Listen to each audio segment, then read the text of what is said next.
काय ग, हे काय करतेस तू? काकू, माझ्या स्कूलमध्ये इंटरव्ह्यू घेतला होता. तिथे मला प्रश्न विचारले होते, सो मी पण न्यू फ्रेंडला प्रश्न विचारणार. काय काय विचारणार आहेस? तीच तर कळत नाहीये ना. मग आता तुम्ही दोघं मिळून ठरवा आणि लिहून काढा. हा परी, अगं चल, तू इथे काय करतेस? चल पटकन, मला खूप काम आहे. चल पटकन. परी, तुझा अभ्यास पण घ्यायचा आहे. चल आधी घरी. आई थांब ना, आज मी खूप बिझी आहे. बिझी व्हायला एवढं काय काम करतेस तू?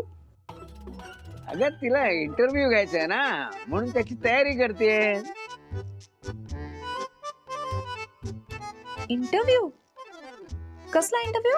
नाही नाही, अगं काय झालं सांगते तुला. हे बघ अगं, हा डबा बघ, हा खास परीसाठी बनवलाय काकांनी. पण काका काहीतरी इंटरव्ह्यू बद्दल बोलताय ना? अगं तू त्यांचं काय ऐकतेस? तू डबा बघ, परीचं पूर्णान्न असं नाव दिलंय त्याला. पण परी पण इंटरव्ह्यू बद्दल काहीतरी बोलली, हो ना परी? अगं ती पण तसलीच. तू तिचं टाइम टेबल बनवलं होतंस ना, ते काही आमच्या लक्षात राहत नाही, म्हणून काकांनी खास परीसाठी हा डबा बनवलाय. जरा बघ तरी एकदा. हे पा काका, छान बनवलाय डबा. सगळं आलं ना? आई, चल ना, मी तुला घरातली कामं करायला मदत करते. चल. हो बाळा, एक मिनिट, पण जे सांगायला आली ते तर सांगू दे. चल ना आई. काकू, मी आज 4 वाजता बाहेर जाणार आहे. कुठे ग? माझ्या बजेटमध्ये बसेल त्या पैशात भाड्याने घर शोधते. आता हे काय नवीन? अहो काका, बँकेवाल्यांशी बोलून बोलून आता मला कंटाळा आला. त्यांना जे करायचं ते करू दे. मी ठरवलंय आता मी भाड्याच्या घरात राहणार. अगं पण हा एवढा मोठा निर्णय तू आम्हाला न सांगताच घेतलास. एकदा सुद्धा आमच्याशी बोलावं असं वाटलं नाही तुला? अगं राहा ना इथेच. हा, तेवढीच आम्हालाही सोबत. हो काका, आता मी डिसिजन घेतलाय आणि माझा हा निर्णय पक्का आहे. आता तू ठरवलंच असशील तर आम्ही तरी काय बोलणार ना. अहो काकू, मी कुठे जास्त लांब जाणार आहे? इथे जवळपासच घर शोधते. येईन ना मग तुम्हाला त्रास द्यायला. पण आता या विषयावर चर्चा हं? चल परी, येते का?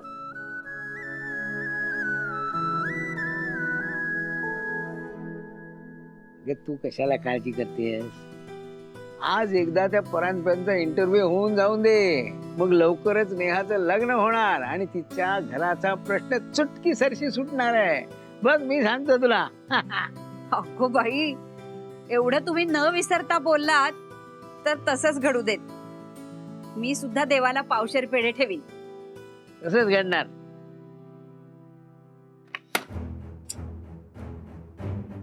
पोरीने ना डोक्याला ताप दिलाय. वय काय, बोलते काय, फुकट लाडावून ठेवलाय. सरळ माझ्याकडे बोट दाखवून हा माझा नवीन बाबा असं म्हणून मोकळं व्हायचं. काय तर म्हणे इंटरव्ह्यू घ्यायचा. घे घे बाई, घे एकदाचा, घे इंटरव्ह्यू. हा परांजपे, लाईटली घेऊ नका. एखाद्या सराईत वकिलासारखा तिने भलताच प्रश्न विचारला तर झाली ना पंचायत. या सगळ्या प्रकाराचा केस स्टडी म्हणून विचार केल्यानंतर काय लक्षात येतं? हा, तीच महत्वाची साक्षीदार आहे. मग आता परांजपेंचा नियम क्रमांक 1 काय सांगतो? साक्ष देण्याच्या आधी साक्षीदाराला पुढा.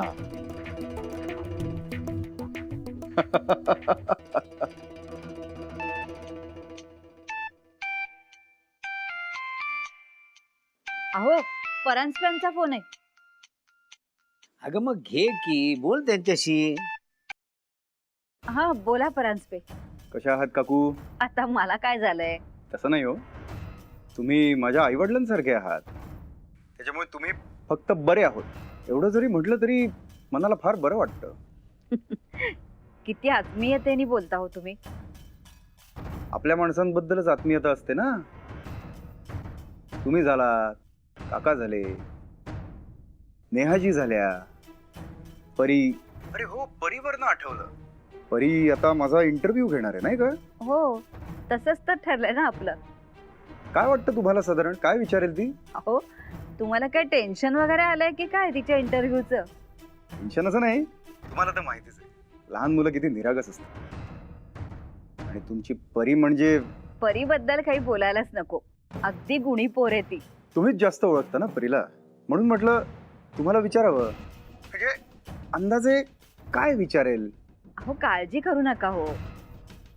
ती काही बोर्डाच्या परीक्षेतले प्रश्न विचारणार नाहीये तुम्हाला. फार तर काय, माझे लाड कराल ना, फिरायला न्याल ना, आईचं सगळं ऐकायला ना वगैरे असंच काहीतरी विचारेल. बस बस नाही, मला माहिती होतं असंच काहीतरी विचारेल ती, पण उगाच त्या 2 प्रश्नांकरता आयुष्यभराचं नुकसान नको, तिच्याही आणि नेहाजींच्याही. बरोबर आहे तुमचं. सगळं काही तुमच्या मनासारखं व्हावं अशीच आमची इच्छा आहे.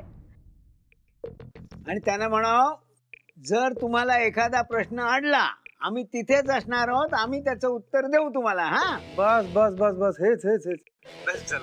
बरं मी ठेवतो फोन, क्लायंट आले. हो हो.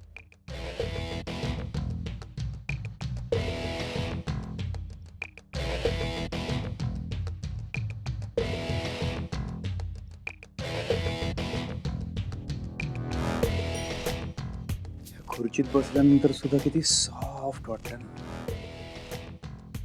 मुलायम, मस्त. नेहाजी, आपलं लग्न झालं ना की या पोरीला मी हॉस्टेलवरच पाठवून देणार. माझा इंटरव्ह्यू घेते हं?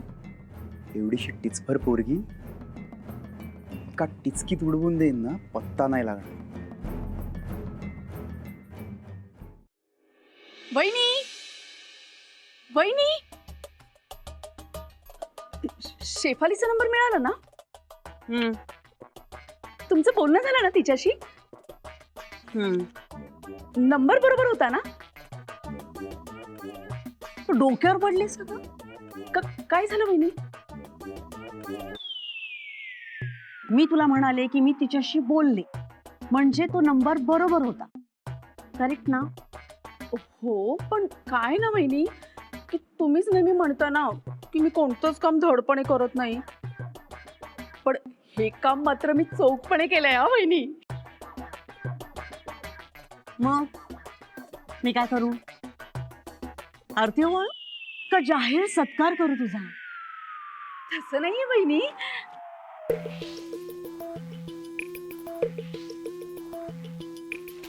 मी खायचं.